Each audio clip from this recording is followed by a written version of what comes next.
How to fix Instagram stories won't upload. Let's get started. The very first thing you want to do is check your internet connection. For that, launch settings.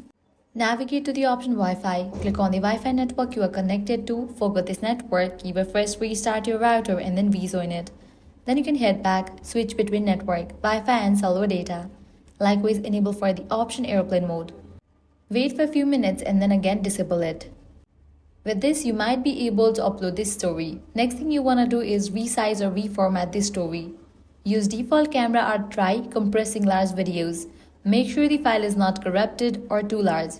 Next, update the Instagram app. For that, launch your Play Store or App Store, search for the app Instagram. After app appears, if you find the option of update, just click on it and update the app to its latest version.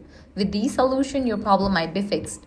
Next thing you can do is report a problem. For that, navigate to the Instagram profile page, click on three bars given at the top right corner. Now scroll all the way down and head over to the option Help. Then click on the option Report a problem. Click on the option Report problem without checking. Click on the option Don't include and continue and here briefly explain about the issue. Mention that you are not able to upload these stories and send it. With that, Instagram support team will get back to you. With these steps, you'll be able to upload Instagram stories. So that's all for this video. If this guide helped you out, don't forget to like, share and subscribe to our channel. Thanks for watching.